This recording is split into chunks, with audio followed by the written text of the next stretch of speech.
ان عمر بن الخطاب قبل يتزوج النبي حفصة رضي الله عنها بنته، مات زوجها وعمرها 18 سنة. زوج حفصة كانت متزوجة قبل النبي ويبغى يزوجها، قال سأذهب الى من؟ ما يقدر يكلم الرسول، صعبة يعني، فيه نوع من الحرج والهيبة. قال سأذهب الى افضل الناس بعد رسول الله فهو ابو بكر. راح لابو بكر قال يا ابا بكر، قال نعم يا عمر، قال اني اعرض عليك حفصة، ابغى ازوجك بنتي. وبالمناسبة اقول لبعض الاباء اتركوا عنكم المهايط، اخطب البنتك قبل تخطب لولدك، وان جاك رجل صالح يطرق الباب قال يا مرحبا ومسهلا، ان جاءكم من ترضون دينه وخلقه فزوجوه.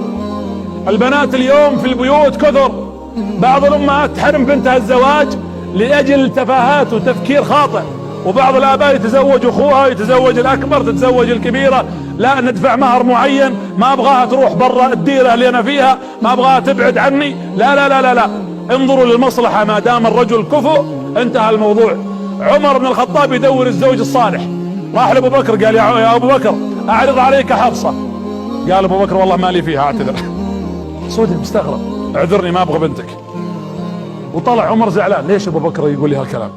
قال بذهب الى رجل منهم افضل واحد، اجل بروح الى عثمان. راح يا عثمان، قال نعم، قال ازوجك بنتي حفصة. عثمان يستحي، قال له عثمان امني 3 ايام افكر واعلمك.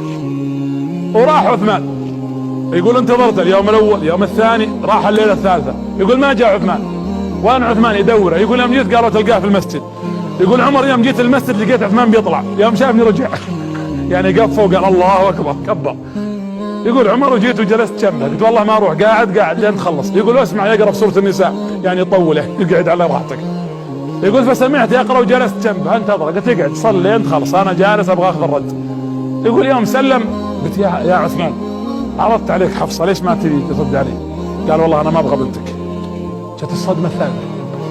يقول فغضبت فذهب للنبي صلى الله عليه وسلم يشتكيه. يقول فدخلت على النبي قلت يا رسول الله اني عرضت ابنتي حفصة على ابي بكر فاعتذر منها، وعرضتها على عثمان وطلب مني مهلة 3 ايام وتركني، فجئت وهرب مني وبعدين قال ما ابغاها. فتبسم النبي صلى الله عليه وسلم قال يا عمر يتزوج عثمان من هي خير من حفصة، ويتزوج حفصة من هو خير من ابي بكر وعثمان. قال لحظة ما بعد استوعبت، من اللي خير من ابو بكر وعثمان؟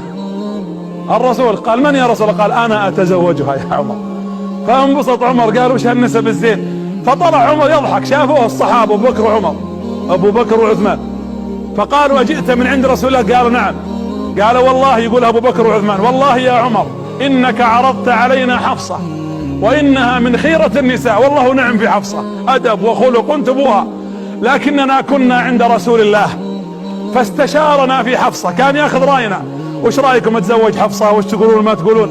فخشينا، يقول ان قلنا لك لا ان الرسول قال بياخذها افشينا سر لرسول الله، وان قلنا نبغاها خطبنا على خطبة رسول الله والطامة الثانية، فاعتذرنا منك ولا نقدر نقول شيء.